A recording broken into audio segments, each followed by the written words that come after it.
The wind howled over the empty plains when Jed Carver saw them, an old woman and a boy, half frozen beside a broken wagon. He was used to silence, to the kind that comes after burying too many friends. But something in the boy's steady stare made him stop. He offered them food, shelter, and the last of his firewood. They never said their last name, just, "Thank you, mister." Jed thought he'd taken in 2 drifters with nothing left to lose. But by the time he learned who they really were, it was too late. The kindness he'd given would come back in ways no man on the frontier could have dreamed. Don't forget to like this video and subscribe to the channel so you never miss a ride into the Old West. The cabin creaked in the wind like an old ship at sea, the storm clawing against its sides as if trying to get in. But inside, the fire cast a soft orange glow that made the world feel smaller, safer at least for now. Jed Carver poured steaming coffee into 3 tin cups, his movements slow and deliberate, the kind of careful rhythm that came from years of living alone, where silence was company and routine a kind of prayer. The boy ate hungrily, scooping beans from the pot with both hands, his cheeks hollow but his eyes alive, the way a starving animal still knows how to fight for another day. The old woman sat near the fire, her thin fingers wrapped around the cup like it was the first warmth she'd felt in weeks. "You saved us," she said softly, her voice cracked but kind, shaped by years of saying too much and being heard too little. Jed just grunted, the sound halfway between modesty and mistrust. He'd helped strangers before, riders, drifters, men running from debts or ghosts, but something about these 2 didn't sit right. Their clothes were ragged, sure, but the stitching was fine, the kind money bought before it was burned off by hard living. And the boy there was something sharp in the way he looked around, measuring the room, cataloging exits, danger, maybe even Jed himself. Jed had seen that look before in soldiers and outlaws alike. The old woman's eyes wandered across the room, landing on the mantel where a single photo sat in a cracked frame. A woman smiling, hair pinned back, the edge of sunlight catching her eyes. She leaned forward, her expression softening. "You've known loss too," she said, more statement than question. Jed froze for a heartbeat, his gaze fixed on the fire as the wood hissed and popped. "We all have," he said finally, his voice low, flat, carrying a weight that needed no explanation. The old woman nodded, her eyes glistening as she turned back to the flames. The boy looked up between mouthfuls, studying Jed with a strange kind of curiosity, like he was trying to see the man beneath the scars time had left behind. Outside, the wind howled and the walls shuddered, but inside the fire cracked steady, its warmth wrapping around them all. Jed leaned back in his chair, the old ache in his leg flaring from the cold, and watched as the woman's hands began to tremble again. He reached for a blanket, draping it over her shoulders, but she caught his wrist for a moment, her grip surprisingly strong. "You don't know what kindness costs out here," she whispered. Jed met her eyes, something tightening in his chest. "Maybe I do," he said, pulling his hand free. The boy had stopped eating now, his gaze distant, listening to something only he could hear, the faint rhythm of the wind outside, or maybe footsteps that weren't there. Jed felt the shift too, that subtle wrongness that creeps in just before a storm breaks twice. He poured more coffee, though none of them really needed it, and stared into the fire, watching it dance over the logs, feeding on what little he had left to give. The warmth filled the room, but it couldn't reach the part of him that had gone cold long ago, the place where his wife's laughter used to live. The old woman sighed, murmuring something about the road behind them, the boy's safety, the things they'd left undone. But Jed barely heard her. The storm outside was only weather. The one coming, the one he could feel stirring in their silence, was something else entirely. Morning came late over the plains, pale and brittle, the kind of dawn that made even the sun seem tired. The storm had passed in the night, leaving the world still and heavy, a white silence pressed against the cabin walls. Jed Carver stirred the ashes in the stove until the coals glowed again, pouring water from the kettle into 3 chipped cups. The boy, bright-eyed despite the exhaustion carved into his face, was already awake, poking at the fire with a stick while the old woman, Granny May, as she called herself, sat wrapped in her shawl, her gaze far away, lost somewhere Jed couldn't follow. "Best eat while it's hot," he said, setting down a pan of corn mush on the table. They ate quiet, like people who'd learned to make peace with silence, until Jed finally asked, "What do I call you folks?" The boy looked up quick, too quick, like a student caught without an answer. Then his voice came smooth, rehearsed, too polished for a lie that hadn't been practiced 100 times. "Elias and Granny May," he said, and the way his eyes flicked to the woman before settling on Jed made the hairs rise on the back of Jed's neck. The names fit easy on their tongues, but not on their faces. Jed had known enough drifters to tell when folks were borrowing someone else's skin. Granny May smiled, the corners of her mouth trembling as if the word itself, Granny, was a costume she was still trying to wear. Jed let it pass, nodding slow, pretending to accept it, but his gut had already started to turn. He'd learned a long time ago that names on the frontier were like wind, they changed direction depending on who was asking. The boy's speech was careful, clipped clean of the dust and drawl of plainsfolk, and Granny May's words carried an edge of schooling, the kind paid for in cities far from this kind of dirt. As the morning light cut through the frost on the windows, Jed noticed more the stitching on her shawl, gold thread dulled by grime but too fine for poverty, the faint perfume still clinging to its folds beneath the scent of smoke and cold. And beneath her sleeve, the glint of a ring that didn't belong to a woman sleeping in wagons. Jed said nothing. He'd lived long enough to know the weight of the wrong question. Instead, he busied himself outside, splitting wood, listening to the rhythm of the axe against the stump and the distant murmur of their voices inside. The wind carried bits of their talk, Elias asking if they could stay long, the old woman answering softly that they couldn't. Not here. Not again. And something in her tone made Jed's stomach tighten.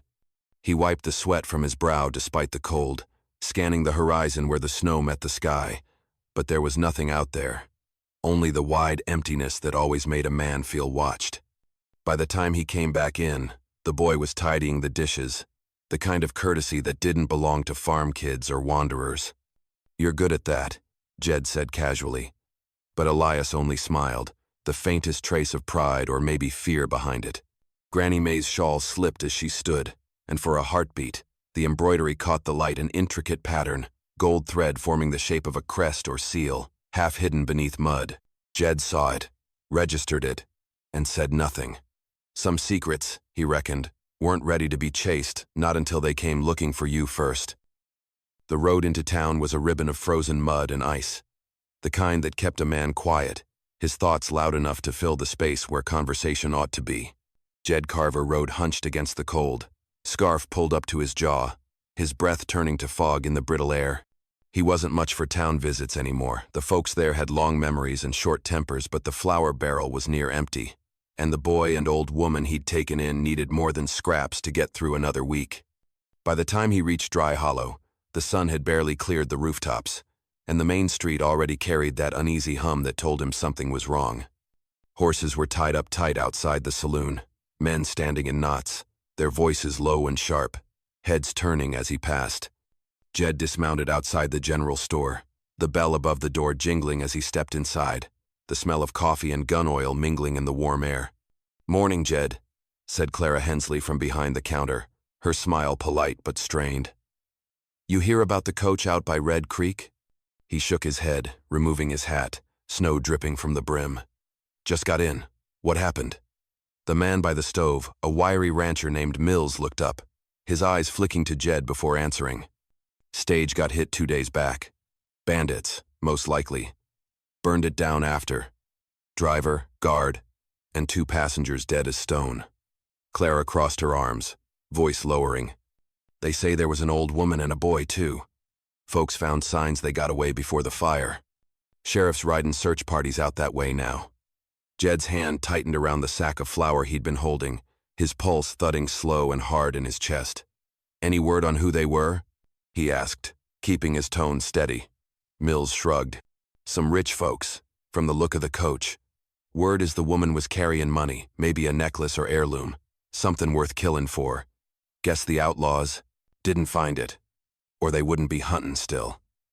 Jed felt the floor tilt beneath him, his mind flashing to the gold-threaded shawl, the boy's polished speech, the way Granny May had said you don't know what kindness costs. He cleared his throat and set the flour on the counter. "Add some beans. Coffee too." Clara nodded, packing the items, but her eyes stayed on him, curious. "You all right, Jed? You look pale." "Fine."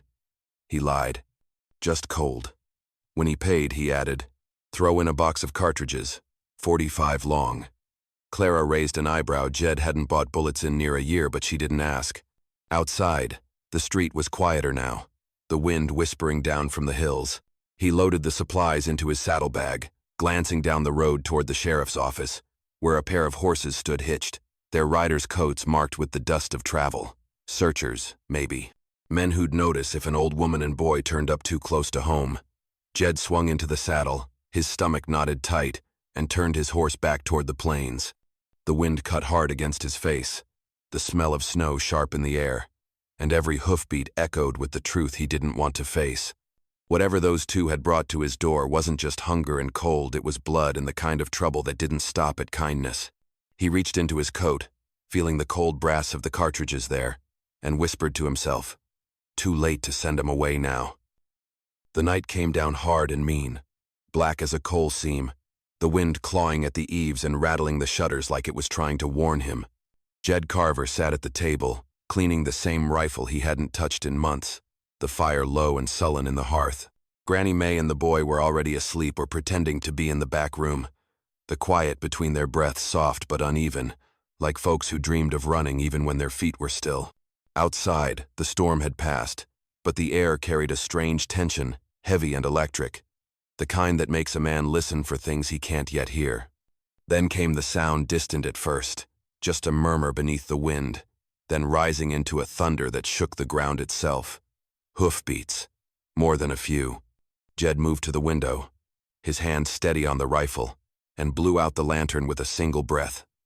Darkness swallowed the cabin, save for the faint orange glow from the dying fire. Through the thin glass, he saw them shadows on horseback, their torches flaring and dying in the wind as they crossed the ridge above the ranch. There were at least 6, maybe more, moving fast but searching, their shapes breaking against the pale snow like ink bleeding across paper. Jed's heartbeat slowed, heavy and deliberate. He'd seen search parties before, had ridden with a few in his younger, dumber years, but this was no posse. These men didn't ride for justice. They rode for blood.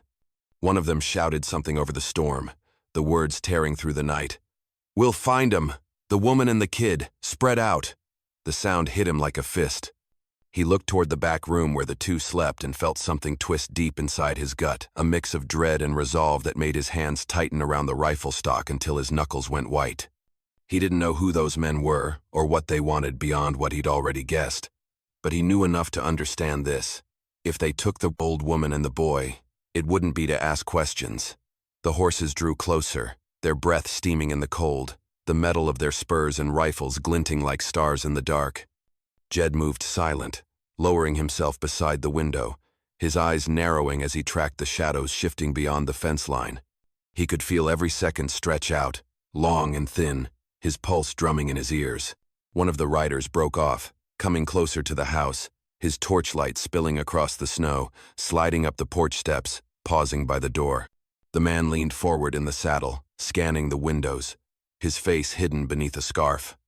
Jed's finger hovered over the trigger, breath held, but the man turned after a moment, muttering something to the others. "Ain't here," he said. "Tracks lead south." They wheeled their horses and thundered off into the night, the sound fading into the wind until only silence remained. Jed stayed there long after, crouched by the dark window, rifle still ready, staring at the tracks burned into the snow by torchlight. He didn't move until he was sure they were gone, then finally let out the breath he'd been holding. Somewhere behind him, a floorboard creaked, and the boy's small voice whispered, "They were looking for us, weren't they?" Jed didn't answer. He just stared into the dark, jaw set, the weight of the rifle solid in his hands, and said the only thing he knew was true. Not tonight, they won't. 5. A story half told. The first light of dawn crawled over the plains like a tired animal, the frost catching fire in the pale sun, and Jed Carver stood in the doorway watching it all with the kind of stillness that comes after a man's world shifts in the night. The hoofprints beyond the fence were already half buried in snow, but their pattern was burned into his mind, too many men, too much purpose. He turned back into the cabin, the warmth of the hearth doing little to thaw the cold running through his blood. Granny May sat at the table, a shawl pulled tight around her shoulders, her hands shaking as she tried to sip her coffee. The boy, Elias, sat beside her, his chin resting on the wooden box he carried everywhere since they'd arrived, his small fingers tracing the brass lock like it was something alive. Jed set his rifle against the wall, poured himself a cup, and leaned on the counter. "We need to talk," he said, voice low but steady. The old woman didn't look up, just stared into the steam rising from her cup. "About what, Mr. Carver?" she asked, though the tremor in her voice told him she already knew. "The men who came through last night," he said. "They weren't no drifters, and they weren't lost. They were looking for you. Called you out by name or close enough. Said they'd find the woman and the boy. Now, I don't care much for other folks' business, but if trouble's coming down on my doorstep, I need to know what kind." The silence between them stretched thin. The fire popped, and the boy flinched. Granny May's eyes lifted slowly, and for the first time, Jed saw something fierce flicker there beneath the fear resolve, maybe even defiance. "We didn't mean to bring it here," she said quietly, "but it would have found us no matter where we ran." She set the cup down, the porcelain clinking softly against the table. "My family, my son, he worked for men who don't forgive. They came after him when he tried to do right." Jed's jaw tightened. "And what did he do that was worth killing a family over?" Her gaze drifted to the box, then back to Jed. "He took something from them. Something worth more than land or gold." She hesitated, her voice catching on the memory. "He thought he could use it to start fresh. He thought it might buy our freedom." The boy's hand tightened around the box, and Jed caught the faint glint of the lock in the morning light, a small, intricate thing, the kind made in cities far from here. "What's in it?" he asked, nodding toward it. Elias's eyes darted to his grandmother, waiting for permission that didn't come. "Best you don't know," she said finally, the words firm but trembling. "The men who want it, they'd burn the world to get it back. My boy died keeping it from them." Jed stared at her, trying to find the lie, but all he saw was grief too real to fake. "You should have left it," he muttered. "Buried it." "We couldn't," she said. "It's all we have left of him." For a long time, no one spoke. The fire cracked, the wind moaned low against the window, and outside, the sky began to pale into something like peace. But Jed knew better. Peace on the frontier was just the quiet before the next shot. He looked from the woman to the boy, to the box gleaming faintly between his small hands, and he felt something stir deep inside him, not trust, not yet, but something close to duty. "Then I reckon we'll keep it safe," he said finally, his tone grim as iron. Granny May's eyes widened, surprise cutting through the sorrow. Jed took up his rifle again, checking the chamber out of habit, and added under his breath, "Whatever the hell it is, it ain't leaving here easy." The wind had gone still by nightfall, the kind of quiet that made even the fire sound loud, its crackle echoing through the cabin like bones snapping beneath weight. Granny May and the boy had turned in early, the exhaustion of running finally dragging them into sleep. Jed sat at the table, his chair tilted back, eyes fixed on the small wooden box sitting in the center of the room. The brass lock caught the firelight every time the flame shifted, winking at him like an accusation. He'd told himself not to look, that a man had no right to another's secrets. But those words had started to sound like excuses the longer he stared. Whatever was inside that box had already brought death to their door and nearly to his. It wasn't curiosity driving him. It was survival. After a long minute, he leaned forward, setting the rifle aside, and ran his fingers along the seam of the lid. The craftsmanship was too fine for something carried by fugitives, smooth mahogany edges, hinges greased clean, lock solid brass. He fetched a small chisel from the drawer, the same one he used to mend tools, and slid it beneath the clasp until it gave with a soft metallic sigh. The box opened like a secret, exhaling. Inside, stacked neatly, were papers sealed in wax official, heavy parchment, the kind stamped with government crests and embossed signatures. Jed lifted one, the edges curling with age, and his breath caught when he saw the signature at the bottom, the governor's own. Deeds, contracts, maps, each one marked with ownership rights to land stretching from Red Creek to the southern ridge. Hundreds of acres, maybe more. One document bore a name written in careful ink, Calvin Marin. The name struck like thunder. He'd heard it before, in the saloon talk of rail barons carving the West into their private kingdoms. Calvin Marin, the man who'd owned half the rail line that cut through the frontier like a scar. The man whose rivals had sworn he'd never live long enough to see the last spike driven. Jed set the papers down slowly, the truth crawling through him like cold iron. Granny May wasn't just some poor widow. She was Marin's mother, or maybe his widow herself, the matriarch of the empire men had killed to inherit. And the boy Elias, he wasn't a drifter's son. He was blood, the last thread tying the Marin fortune to the living. The ones hunting them weren't outlaws, they were businessmen in gun belts, erasing the line between law and greed. Jed closed the box carefully, hands steady though his mind churned. He felt something dark and heavy settle over him, the understanding that by letting them in, by giving them his fire and his food, he'd chosen a side without knowing it. He looked toward the back room, where the boy slept curled beside his grandmother, the faint light of the hearth painting their faces soft and human. It would have been easy to leave, to ride before dawn and let the world chew them up as it pleased. He'd done it before, walked away from worse. But as he stared at that box, at the proof of what men would kill for something old and tired in him hardened into resolve, he slid the lock back into place, set the box beside his chair, and checked the rifle one last time before resting it across his knees. The storm outside had gone quiet, but Jed knew better. The real one was on its way, and when it broke, there'd be no hiding from it. He leaned back, eyes on the door, and whispered to the empty room, "So that's what you're worth." The fire popped in answer, and the night held its breath, waiting. The sky was bruised purple by dusk, the wind starting to rise again as if the land itself could feel what was coming. Jed Carver sat sharpening his knife by the dying fire when he heard it, the low thunder of hooves rolling over the frozen ground, faint but growing, a sound that carried the weight of final reckonings.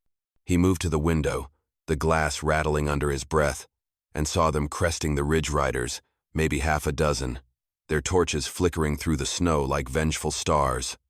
"They're here," he said quietly. No fear in his voice, just the kind of weary certainty a man gets after too many wars. Granny May looked up from the table, her face pale beneath the lamplight, her hand instinctively reaching for the boy. Elias froze, eyes wide, the small wooden box clutched tight against his chest.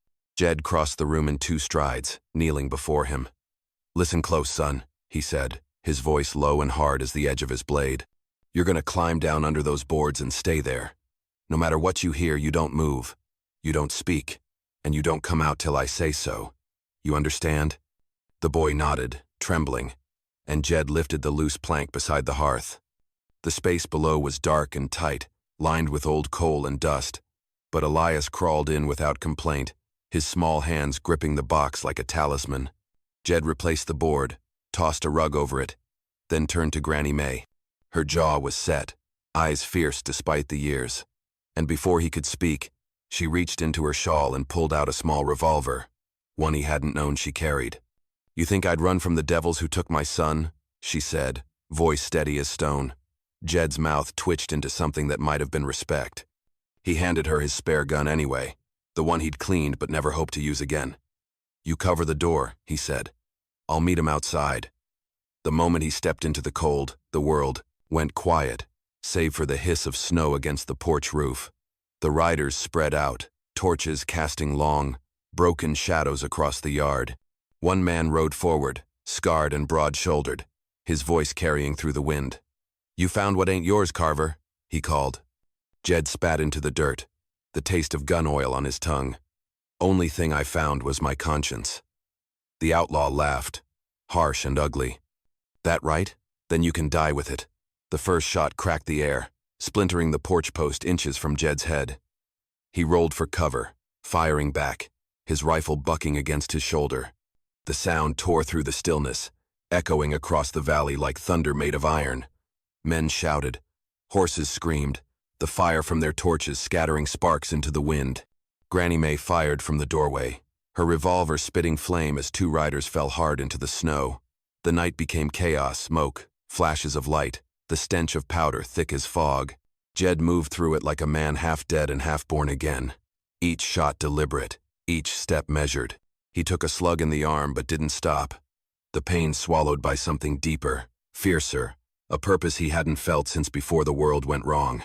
When the last shot echoed and the smoke began to clear, only the wind answered. The yard was littered with bodies, torches guttering in the snow, their light dimming one by one. Jed stood in the middle of it all, breathing hard, his rifle hanging limp in his good hand. Behind him, the door creaked open, Granny May's silhouette framed by the flickering glow. For a long moment, neither spoke. The storm howled through the hills again, carrying away the smell of blood and fire.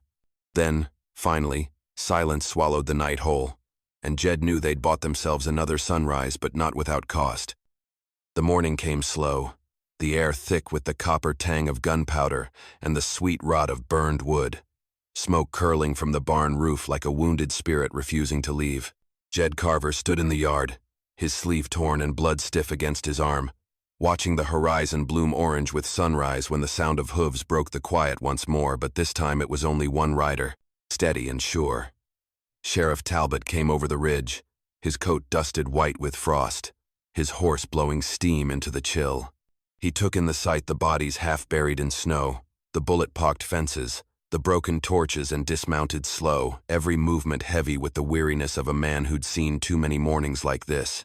"Jesus, Jed," he said, voice low. "You pick up another war?" Jed's lips twitched at that, though his eyes stayed hard. Didn't have a choice. They brought it here. The sheriff's gaze swept the carnage, sharp and knowing, then slid toward the house where Granny May stood on the porch, shawl drawn tight, the boy at her side. His brow furrowed, recognition dawning like a storm gathering behind his eyes. "That woman," he said quietly. "That ain't no drifter. That's Margaret Hollister." Jed said nothing. The name hung in the air, heavy as judgment. The sheriff turned back to him. "You know who you've been shelterin'? Widow of Thomas Hollister, the man who owned half the rail land between here and Red Creek. Folks thought she was dead, killed in that coach raid last month. Word in town says her boy too." Jed exhaled slow, the truth no longer a surprise but a weight settling deeper into his bones. "Ain't much left to say then." Talbot studied him for a long moment, then spat into the snow. "You realize what you done? Taken their side? Those men you shot weren't bandits, they were hired hands from the Hollister board, sent to clean up loose ends before the lawyers started sniffing around. Now, they're corpses, and their bosses'll want answers." Jed's hand tightened on his rifle, though it hung easy at his side. "Ain't no answer worth her life or the boys," he said simply. The sheriff's eyes softened a fraction, weariness overtaking duty. "Why'd you risk your neck for 'em, Jed? You could have walked away. Lord knows you've done it before." For a long moment, Jed didn't speak. He looked past the sheriff to the porch, where Elias stood barefoot in the morning light, his small face smudged with soot, his eyes full of something no child ought to carry, loss and gratitude tangled together. Granny May's hand rested on the boy's shoulder, trembling but firm, her gaze meeting Jed's with quiet understanding. He felt the question again in the sheriff's voice, echoing between them. "Why?" Jed swallowed the ache in his throat and said, "Didn't know I was saving the rich. Just saw folks who needed a hand." The words hung there, simple and true, melting into the morning like frost under the Sunday. The sheriff looked at him a long while, then nodded, the faintest ghost of a smile tugging at his mouth. "Hell, Carver," he said. "You always did have the worst luck picking friends." Jed chuckled once, dry and rough. "Ain't that the truth?" The sheriff mounted up, tipping his hat toward the porch. "I'll tell town the storm took the riders. You'd best keep low till this all cools." Jed nodded, watching him disappear back over the ridge, the hoofbeats fading into the hush of dawn. When he turned back, the boy was smiling for the first time in days, a shy, grateful thing that reached places in Jed long buried. The wind shifted, carrying the smoke away, and for the first time since the snow fell, the ranch smelled like life again. Weeks passed, and winter began to loosen its grip on the plains, the snow receding into long, wet patches of earth that drank in the pale sun like something starved. The days grew quieter on Jed Carver's ranch, the kind of quiet that didn't ache anymore, just hummed soft beneath the wind. Granny May Margaret Hollister, as she now allowed herself to be called again, had taken to sitting on the porch in the mornings, her shawl drawn close as she watched the boy chase chickens through the yard, his laughter rising bright where only silence used to live. Jed kept busy mending fences, splitting wood, pretending that life hadn't changed as much as it had, though deep down he knew nothing would ever be quite the same. Then one afternoon, as the light slanted gold across the hills, a sound carried up the trail that made his gut tighten the creak of wagon wheels, the steady clop of horses too fine for this stretch of dirt. He set down his tools and shaded his eyes. 3 wagons rolled into view, polished and proper, their drivers dressed in city coats that had never seen mud. When they reached the yard, men stepped down lawyers by the look of them, their hands soft and their boots too clean, carrying satchels stuffed with papers. One of them, a gray-haired fellow with spectacles glinting in the sun, approached Margaret and tipped his hat. "Mrs. Hollister," he said, his tone respectful, cautious. "We've come from the state office in Red Creek.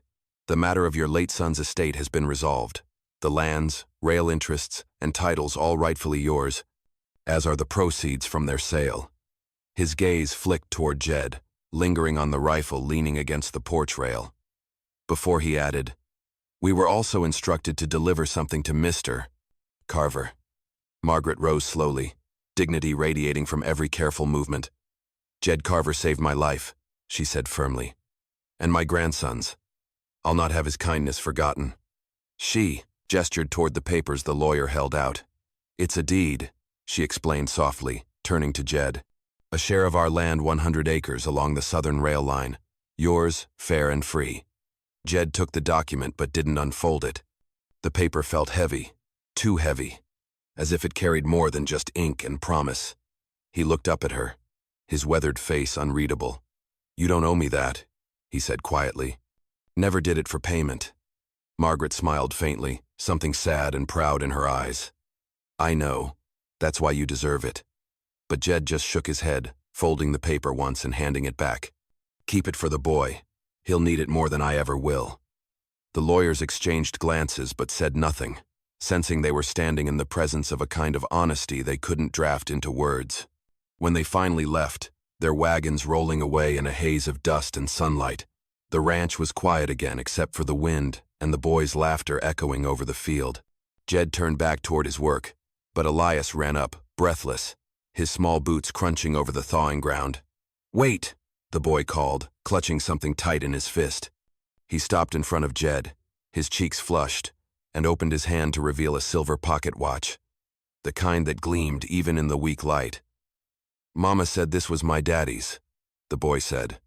"But Granny said you should have it now." He pressed it into Jed's calloused palm before the man could refuse. Etched into the back, beneath the polished shine, were the words, "Family isn't found by blood alone." Jed turned it over once, thumb tracing the engraving, then looked down at the boy who'd brought more life into this place than he'd thought possible. "Reckon I'll keep it wound," he said softly. The boy grinned, and for the first time since the snow fell, Jed laughed a deep, rough sound that carried out across the plains, warm enough to chase the last of the winter from his heart. Spring came slow but sure, bleeding green through the thawing plains, the air carrying the scent of wet earth and new grass instead of smoke and blood. The last of the snowmelt trickled through the gullies, feeding the river until it sang again, and for the first time in longer than he could remember, Jed Carver woke to birds instead of wind. The world looked softer now, less like a wound, more like a scar that had finally stopped aching. He stood on his porch that morning with a tin cup of coffee warming his hand, watching the sun climb over the valley where the Hollisters' new ranch was rising from the ruins of winter. The house stood proud against the hills, fresh lumber gleaming gold in the light, the smell of sawdust and promise drifting on the breeze. Men worked the fields, hammering, hauling, shouting across the distance, their laughter carried faintly up the slope. It was a sound. Jed hadn't realized he missed a sound of life rebuilding itself. He took a slow breath, the kind that filled his chest without pain, and let it out easy. Down by the fence line, a small figure broke away from the bustle. Elias, the boy with the silver pocket watch now tucked into his vest like it had always belonged there. He waved with both hands, his grin wide enough to split the morning. Jed felt his lips twitch, then finally let the smile come. It wasn't a big one, not the kind that showed teeth or made eyes crinkle, but it was real, the first true smile he'd worn since before the world went quiet around him. He lifted his hat and tipped it toward the boy, a simple gesture that carried more than words ever could. From the porch, he could see Margaret too, standing beside the corral, her silver hair catching the sunday.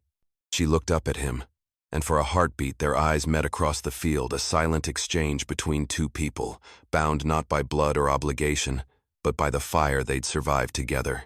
She nodded once, and Jed returned it, understanding passing between them like old music. He'd turned down her land, her money, all the trappings of her family's name, but what she'd given him instead was something better belonging. For years, Jed Carver had lived as a ghost in his own skin, a man shaped by losses too deep to name. He'd buried friends, lovers, and pieces of himself across the frontier, always moving, never stopping long enough to let the roots take hold. But now, as he stood on that porch watching the valley come alive again, he realized he'd found something that didn't need owning. He'd found people worth standing still for. The air was warm against his face, the kind of warmth that promised change, and the land stretched wide and open before him, not empty anymore, just waiting. He took a sip of his coffee, grimaced at the bitterness, and chuckled under his breath. "Still can't make a decent cup," he muttered to no one in particular, though part of him wondered if somewhere, somehow, the woman in the photograph on his mantel might have heard him. The boy waved again, and Jed lifted his cup in a quiet salute. The wind rolled down from the hills, tugging at his coat, carrying with it the faint echo of hammer strikes and laughter, and for the first time in years, it didn't sound like ghosts calling his name. It sounded like life moving forward. He watched the sunrise spill gold across the valley and thought that maybe, just maybe, the road ahead didn't have to be walked alone anymore.